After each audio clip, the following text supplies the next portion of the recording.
அண்ணே சீக்கிரமா வந்துட்டீங்க. இன்னைக்கு டிவி விற்க போலையா? டிவியா? அதான் எதுவுமே உடையலையே. அப்ப நான் என்ன பண்றது? இன்னைக்கு இந்தியா மேட்ச் தானே, அப்புறம் எப்படி படியும்? ஆல் பாகிஸ்தான் ஃபேன்ஸ் எல்லாருமே இன்னைக்கு உட்காந்து டிவியை பார்த்துக்கிட்டே இருந்தாங்க. எல்லாரும் கையில ட்ரிபிள் ஹெச் மாதிரி சுத்தியில வச்சுக்கிட்டு உடைக்கிற மாதிரி இன்னைக்கு அப்படின்னு நினைச்சிட்டு இருந்தாங்க. நல்ல வேலை யூஎஸ்ஏ ஜெயிக்கல, இந்தியா ஜெயிச்சிட்டாங்க. ஆனா பாகிஸ்தானோட நிலைமையை பாத்தீங்களா? இந்தியா தோக்கணும்னு எல்லாரும் வேண்டிட்டு இருப்பாங்க. இந்தியா ஜெயிக்கணும்னு பாகிஸ்தானே ஒட்டுமொத்தமா வேண்டிட்டு இருந்தாங்க. இன்னைக்கு இப்படி பார்த்தாலும் நம்ம எல்லாம் ஒண்ணுதான்டா. ஏதோ ஒரு இதுல வந்து பிரிச்சு விட்டாங்க, பங்களாதேஷ் தனியா பிரிச்சு விட்டாங்க, பாகிஸ்தான் தனியா பிரிச்சு விட்டாங்க, அவ்வளவுதான். மற்றபடி ஓவராலா சேர்த்தா எல்லாம் ஒரே கண்ட்ரி. தெரியுமா உனக்கு? Asian country. அப்புறம் அவ்வளோ. அதுக்கப்புறம் எனக்கு சோசியல் எதுவும் தெரியாது, அதை பற்றி பேச வேணாம். ஓகே, அதான் ஒட்டுமொத்த பாகிஸ்தான் ஃபேன்ஸுமே நினைச்ச விஷயம் என்னன்னா, இன்னைக்கு வந்து இந்தியா வந்து ஜெயிக்கணும், யூஎஸ்ஏ தோக்கணும் அப்படின்னு நினைச்சாங்க. ஏன்னா அவங்க எல்லாருக்குமே தெரியும், ஏன்னா பாயிண்ட்ஸ் அடிப்படையில் வந்து பாத்தீங்கன்னா பாகிஸ்தான் வந்து ரொம்ப லோவா இருக்காங்க. ஏன்னா இப்போ வந்து ஜெயிச்சிருக்காங்க, இந்தியா குவாலிஃபை ஆயிட்டாங்க, கியூ வாங்கிட்டாங்க. இப்போ மூணாவது டீமா குவாலிஃபை ஆயிருக்காங்க. முதல் டீமா வந்து சவுத் ஆப்பிரிக்கா, ரெண்டாவது டீமா இன்னைக்கு காலையில நடைபெற்ற ஆஸ்திரேலியா வர்சஸ் நமீபியா மேட்ச்ல ஆஸ்திரேலியா அடிச்சு தும்சம் பண்ணீங்க எல்லாம் டீமாட நவுரா வழி விடுறா அப்படின்ற மாதிரி அடிச்சு போனாங்க. அது பார்க்க செம்மையா இருந்துச்சு. அந்த ஓரத்துல கிரீஸ் டப்பா வச்சு போவாங்களா, அது என்ன செம்மையா இருக்கு. அவங்க அடிப்பாங்கன்னு தெரியும், அவங்க அடி வாங்குவாங்க. எனக்கு இது கூட பரவாயில்ல. சந்தோஷம் காலையில போன் பண்றாரு, மேட்சுக்கு என்ன வீடியோ போல தம்பியா பண்றாரு. சார் மேட்ச் அவனுங்களே 3 நிமிஷத்தை முடிச்சானுங்க, இது எப்படி 10 நிமிஷம் வீடியோ போறது அப்படின்னு கேட்டா, ஓகே நீங்க சொல்றது கரெக்டா இருக்கு, நீங்க பிளான் பண்ணுங்க அப்படின்னு சொல்லிட்டாரு. வெல்கம் கொடுத்தீங்கன்னா வீடியோக்குள்ள போயிடலாம். அவரு வெல்கம் கொடுக்க மாட்டாரு போல இருக்கு, கெட் அவுட் சொல்ல அனுப்பி போல இருக்கு.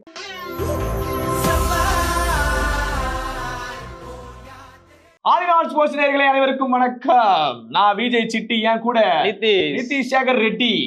நல்லா இருக்கா அந்த பேர் வச்சுக்கிட்ட? நிதிஷ்குமாரே போதும். சரி, நிதிஷ்குமார். ஓகே, நிதிஷ்குமார் சொல்லும் போது எனக்கு யூஎஸ்ஏல இன்னைக்கு நிதிஷ்குமார் பர்ஃபார்ம் பண்ணது ரொம்ப பிடிச்சிருந்துச்சு.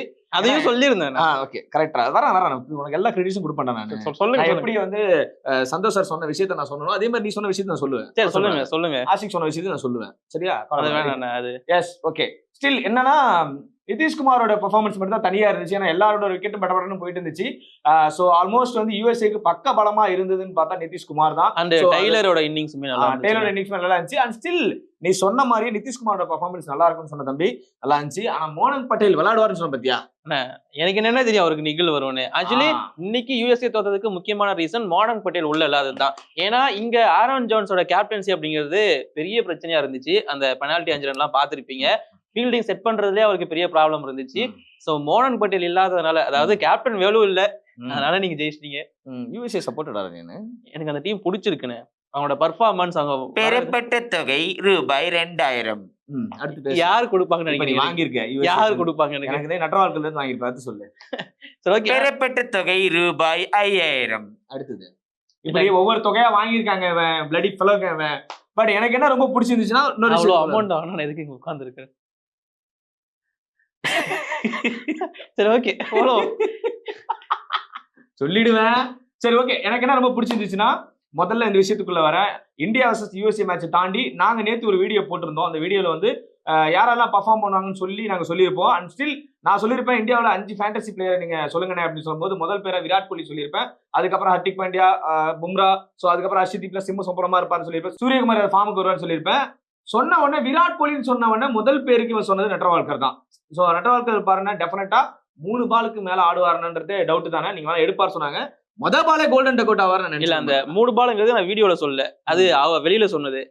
ஆமா, நீங்க நானாதான் விளையாட்டு இருக்கேன் உன்னை பத்தி. இல்ல, நீங்க விராட் கோலின்னு சொன்ன உடனே உங்களுக்கு கிட்ட நான் கேட்டது நட்டவால்கர் தெரியுமா, அவர்தான் எடுக்க வாய்ப்பு இருக்கு. விராட் கோலி உலகத்துக்கே தெரியும், நட்டவால்கர் யூஎஸ்ஏ பிளேயர் தெரியும். இப்ப தெரியும்ல நட்டவால்கர் யாருன்னு தெரியும். இப்ப ஐபிஎல் அவர் எடுத்து பேசிட்டு இருக்காங்க மேட்சுக்கு. கண்டிப்பான அதான் சொல்ல வந்தேன். சோ நட்டவால்கர் அந்த 2 விக்கெட் எடுத்ததுனால ஐபிஎல் கான்ட்ராக்ட் கண்டிப்பா இருக்கு. ஆனா சோகம் என்னன்னா, அமெரிக்கா டீமே அங்க ஒரு ஐபிஎல் எடுத்திருக்காங்க. ஏபிஎல், அமெரிக்கன் பிரீமியர் லீக் மாதிரி 7 இந்தியன் பிளேயர்ஸ், 2 ஒரு வெஸ்ட் இண்டியன்ஸ், ஒரு New Zealand, 2 Pakistan. Tyler and Jones 2 பேருமே 2 பாகிஸ்தான் பிளேயர்.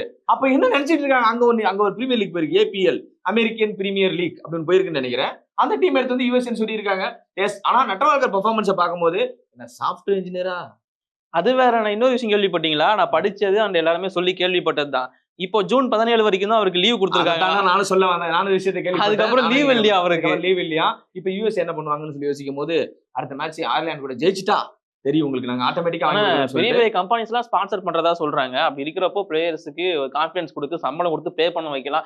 லீவ் போட்டு எல்லாம் வந்து ஆடிட்டு இருக்காங்க, பாவம். கேட்கதான் பயங்கரமா. இது வந்து இந்த பக்கம் இருக்கட்டுமே, ஸோ ஸ்டார்ட் பண்ணாங்க, டாஸ் ஜெயிச்சாங்க, வழக்கம் போல வந்து சூஸ் ஃபீல்ட் அப்படின்னாங்க. ஏன்னா இந்தியா சேசிங்ல கிங்ன்றது எல்லாருக்குமே தெரியும். அண்ட் இன்னொரு ரெக்கார்டையும் நான் சொல்லி முடிச்சிடுறேங்க. இந்த நியூயார்க் ஸ்டேடியம்ல தாண்ட விட மாட்டாங்க. நியூயார்க் ஸ்டேடியம்ல அதிக ஸ்கோரை சேஸ் பண்ண டீம் இந்தியா. பெரிய ஸ்கோர் 110. இங்க இது பெரிய ஸ்கோர்னு கருமோ. இன்னையோட முடிஞ்சு நியூயார்க்கு. அதுக்கு அப்புறம் 10 ஓவர்ல ஆடுங்க, 12 ஓவருக்கு ஆடுங்கன்னு சொல்லி ஒரு ஸ்கோர் வைப்பாங்க. அந்த ஸ்கோர் மாதிரி அதான் இன்னையோட முடிஞ்சு நியூயார்க் கும்பிடு போட்டு ஆமா தலைக்க போறாங்களா மைதானத்தை. என்னடா 100 நாள் ஓட்டுனது இந்தியா இந்த கர்மத்தையே ஓட்டுன்னு சொல்லி தூள் படுத்து தூக்கி போடுவாங்களா, பரவ முடியுமா? அந்த மாதிரி தான் இருக்குது. டாஸ் வின் பண்ணாங்க, தயக்கமெல்லாம் ஃபீல்ட சூஸ் பண்ணாங்க. காரணம்னா சேசிங் நம்ம டீம் கிங்ன்றதாதான். சோ எனக்கு என்ன ரொம்ப பிடிச்சிருந்தா சிம்ம சோபனமா இருப்பாரு சொன்ன ஹர்ஷதீப் முதல் பாலே எல்பிடபிள்யூ எடுத்தாரு. வா ராஜா வா, இதான் தேடிக்கிட்டு இருந்தேன். அந்த ஃபர்ஸ்ட் ஓவர்ல 2 விக்கெட் எடுத்த ஒரே இந்தியன் பேசர் அவர்தான் அப்படின்ற பெருமை இருந்துச்சு. 5 விக்கெட் போயிடுவார். நீங்க சொன்ன சிம்ம ராசி சிம்ம சொப்பனம் பயங்கரமா இருந்துச்சு. ஏன்னா இது வரைக்கும் T20 வேர்ல்டு கப் ஹிஸ்டரியிலே பெஸ்ட் பவுலிங் ஃபிகர் இது. இன்னொரு யார் சொன்னா? சிட்டி ராவ். அதுக்கப்புறமா இன்னொன்னு இருக்குன்னு சூரியகுமார் யாதவ் தான் இம்பாக்டா இருப்பாரு, ஃபார்முக்கு வருவாருங்கிற மாதிரி ப்ரெடிக்ட் பண்ணிருந்தீங்க. வின் பண்ணியே கொடுத்துட்டு போயிருந்தாரு 50 அடிச்சு. 50 எஸ். ஏன்னா நீங்க ஃபர்ஸ்ட் ஹாஃப் இருந்தா ஒரு 100 அடிச்சிருப்பாரு. ஆனா இந்தியா வின் பண்ணனும் நீங்க ப்ரெடிக்ட் பண்ணிருந்தீங்க. நான் அமெரிக்கா பக்கம் போயிருந்தேன், அதுவுமே நடந்துருந்துச்சு. பெறப்பட்ட ரூபாய் 800. உங்களை தானே சொல்லிட்டு இருக்கேன். இல்ல நீ யுஎஸ்ஏ பக்கம் போனதுக்கான காரணம் சொல்றேன் நான். ஓ அப்படிலாம் பண்ணிட்டு இருந்தல நீனு. ஆனா நான் சொன்ன இம்பாக்ட்டுமே நடந்துருந்துச்சுல. என்ன இம்பாக்ட்? சிவம் தூபே. ஆமா, அவர் பவுலிங்ல கொடுத்த 6 போட நான் சொல்ல, பேட்டிங்ல ஆன 30 தானே சொல்லிட்டு இருக்கேன். ஆமா ஆமா, ஃபார்முக்கு வந்துட்டாரு. ஆனா எனக்கு ஒரு கேள்வி இருக்கு. அப்ப இவ்வளவு நாளா அண்டர் கவர்ல இருந்திருக்காரு அவரு. ஆனா உங்ககிட்ட ஒரு டவுட்.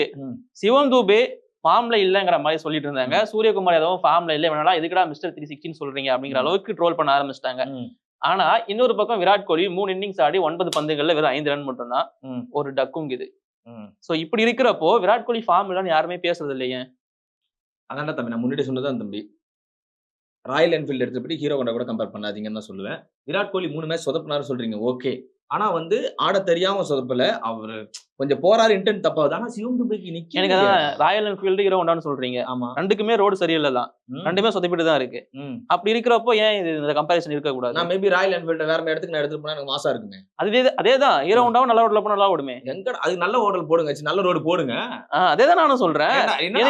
எனக்கு இதான் புரியவே மாட்டேங்குது. விராட் கோலியுமே 3 மேட்ச் எதுவுமே பண்ணல. ஓகேடா, அதுக்காக அவரை டிராப் பண்ணுவேன் சொல்லு. இவரை டிராப் பண்ணுங்க, டிராப் பண்ணாதீங்கறத பத்தி பேசவே இல்ல. நீ கேக்குற இல்ல இந்த அளவுக்கு ட்ரோல் பண்றீங்களே சிவம் தூபே அண்ட் சூரியகுமார் யாதவ் ஃபார்ம்ல சுத்தமா இல்லங்கிற மாதிரி. அவங்களுமே ப்ரூவ்டு பிளேயர்ஸ் தான். Suryakumar Yadav number 1 T20 batsman. அப்படி இருக்கிறப்போ அவரெல்லாம் ட்ரோல் பண்றாங்க. ஆனா அந்த விராட் கோலி பக்கமே அது வரது இல்லையே. பெறப்பட்ட தொகை ரூபாய் 700. நான் கேள்வி கேக்குறவங்க கிட்ட எனக்கு பதில் சொல்லுங்க. இப்படி நீ திணிக்க மாட்டியே, ஏன் இத பேசுறதுன்னு கேக்குறேன். ஓகேப்பா, நீ மீம் பாக்கறது இல்லன்னு நினைக்கிறேன். விராட் கோலியும் தான் ட்ரோல் பண்ணிட்டு இருக்காங்க இந்த 3 மேட்சா, ஓகேவா? ஆனா பட் விராட் கோலி நீ வந்து வெயிட் பண்ண, அதான் அந்த நேம் வெயிட் பண்ண, கிங் இஸ் த நேம், அவ்வளவுதான். வெயிட் பண்ண உனக்கு விராட் கோலி யாருன்றத தெளிவா காட்டுவாரு. அதை விட உனக்கு ரிஷப் பண்ட் வெளில சண்டை போட்டுட்டு இருக்காரு. அவரு 3ஆவது இடத்துல என்ன நல்லா அடிக்கலாம் போல இருக்கு அப்படின்னு சொல்லிட்டு இருக்காரு. ஏன்னா வந்து 50 ஓவர் ஃபார்மேட்ல man of the series, IPL orange cap. இப்போ வந்து அந்த பொசிஷன் ரிஷப் பண்ட் கொடுத்து ரிஷப் பண்ட் நல்லா விளையாண்டு இருக்கான். இது நானே வச்சுக்கிறேன் அப்படிங்கிறாரு. இல்ல அந்த மேன் ஆஃப் த சீரிஸ் வேணா அவருக்கு, ஏன்னா அவர் ஜட்ஜா கப் வாங்க மாட்டாங்க தானே. பெறப்பட்ட தொகை ரூபாய் 200. அவ்வளவுதான். சென்னை ஃபேனுங்க விராட் கோலியை வந்து கழுவி ஊத்துறாங்க, நீங்க நோட் பண்ணிக்கிங்க, அவ்வளவுதான். சரி ஓகே, நான் இருக்கிறதா பேசினேன். அதுக்கப்புறம் அதான் வாங்க கிரிக்கெட்டுக்குள்ள வாங்க. அப்பதான் ஹர்ஷதீப் வந்து 4 விக்கெட் எடுத்திருந்தாருங்க. எல்லாரும் பேசுறது கிரிக்கெட் தானே. மேட்சுக்குள்ள வாங்க நம்ம சொன்னோம். மேட்சுக்குள்ள வீடியோக்குள்ள வருவோமா? வீடியோக்குள்ள வாங்க. இப்போ நீங்க ஸ்கிப் பாட் தட்டுவீங்க, அது மாதிரி இதை தட்டி விட்டுருங்க. பேட்டிங்ல வழக்கமா நம்ம 2 தூண்களும் இன்னைக்கு சொதப்பினாங்கன்னு சொல்ல மாட்டேன், சூப்பரா எடுத்தார் நட்ரவர்கள். சோ அதுக்காக ஒரு கிரெடிட்ஸ் கொடுத்துருவோம். அதுக்கப்புறம் வந்தாருங்க சிக்ஸர் கமிஷனர். இவ்வளவு நாளா வந்து அண்டர் கவர்ல இருந்த சிவம் துபே அடிச்சாரு. இன்னைக்குமே அண்டர் கவர் மாதிரி தான் இருந்துச்சு, பெருசா பேட்ல எல்லாம் படல. அதான் தட்டி ஒரு அளவுக்கு கொண்டு வந்துட்டாரு, பேட்ல பட வச்சிட்டாரு. போது இந்த ஸ்டேடியம். சூரியகுமார் யாதவுமே ஸ்டார்டிங்ல ஸ்லோவா இருந்தாலும் ஆக்சுவலி சூரியகுமார் யாதவோட ஸ்ட்ரைக் ரேட்டிங்கிறது சிவம் துபேவோட கம்மியா தான் இருந்துச்சு. கடைசியில மேக்கப் பண்ணி 50 அடிச்சு அவர் தான் முதல்ல 6 அடிச்சாரு, பறக்க விட்டாரு. சோ லெக்ஸ் அதுவும் அவருடைய ஃபேவரட் ஷாட். ஸோ பக்காவா அந்த ஷாட் அடிச்சா 6க்கு போச்சு. ஸோ பார்க்கும்போது செம்மையா இருந்துச்சு. ஸோ டீம் இந்தியா சூப்பரா குவாலிஃபை ஆனாங்க. ஸோ பார்க்கும்போது செம்மையா இருக்கு. இதை விட என்ன தெளிவா சொல்ல விரும்புறேன்னா, சூப்பர் 8 எப்படி இருக்க போகுதுன்னு சொல்லி காத்துக்கிட்டு இருக்கேன். அதாவது சூப்பர் 8 வந்து ஃபர்ஸ்ட் மேட்ச் ஆஸ்திரேலியா கூட இருக்கும்னு நினைக்கிறேன். ஸோ வெயிட் பண்ணி பார்ப்போம் ஸ்ரீல வந்ததுக்கு அப்புறமா. அண்ட் இன்னொரு விஷயம் இருக்குண்ணே, நான் கேட்கறேன், பதில் சொல்லிடுங்க. இப்போ குவாலிஃபை ஆயிட்டாங்க இந்தியா, அடுத்த மேட்ச் உப்புக்கு சப்பா மேட்ச் தான் கனடா கூட. ஸோ அப்போ வந்து ஸ்குவாடை செக் பண்ணலாமா, காம்பினேஷனை மாத்தி லைக் சஞ்சு சாம்சன் உள்ள கொண்டு வரலாம், எஸ்எஸ் ஜெய்சல் ஓப்பன் பண்ண வைக்கலாம். அது மொமெண்டத்தை பாதிக்கும்னு நினைக்கிறேன். நீங்க ஒன்னும் எல்லாரும் உள்ள வந்துருவீங்க. ஒன்னும் சான்ஸ் கிடைச்சிச்சுல சஞ்சு சாம்சன் ஓப்பன் இறக்கி பாருங்க, அப்புறம் ஜெய்ஸ்வால் ஓப்பன் இறக்கி பாருங்க, இல்ல சஞ்சு சாம்சன் மிடில் இருக்குங்கன்னு சொல்லுவீங்க. அவனும் தெரியாத போது கனடா கூட ஒரு 50-60 அடிச்சிருவானுங்க. அப்படியே நல்ல ஃபார்ம்ல இருக்க கை தட்ட வச்சிருவீங்க. மொமெண்டத்தை கெடுக்க மாட்டார் ரோஹித் சர்மா நான் நினைக்கிறேன். அதனால இந்த டீம் அப்படியே தான் கண்டினியூ ஆகும் தம்பி. நீங்க சூரியகுமார் அதை பத்தி சொல்லியிருந்தீங்க. சின்ன டீம் கிடைச்சா விட மாட்டானா வாடி. ஆமா கரெக்டா இருக்குல்ல. கனடா கூட பாரு இது என்னது 50 அது பேட்டிங் மட்டும் எடுக்கிற ரோஹித் சர்மா அவ்வளவுதான் செஞ்சுரி தான். நீங்க மீமே பார்த்தேன்.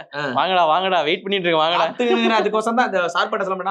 அதுக்கோசம் தான் காத்து நிக்கிறேன் அப்படின்னு மாட்டான். அந்த மாதிரி தான் அவர் இதுக்கோசம் காத்து நிக்கிறாரு. பட் எனக்கு ரொம்ப பிடிச்சிருந்துச்சு இந்தியாவோட டீம் பெர்ஃபார்மன்ஸ். சோ எஸ் ஒரு சூப்பரான ஒரு இன்னிங்ஸ். அதை விடுங்க, இப்ப அடுத்து நமக்கு பெர்ஃபார்மன்ஸ் இருக்கு. மேட்ச் ஆட போனுவாங்க டோர்னமெண்ட். நம்ம கமெண்ட்ரி பண்றோமா? நாம ஆடணும். நம்ம சீர்கல்ஸ் ஆனா கூட எவ்வளவு பார்க்க மாட்டாங்கடா. எதுக்கு வெளியில கூப்பிடுறீங்க?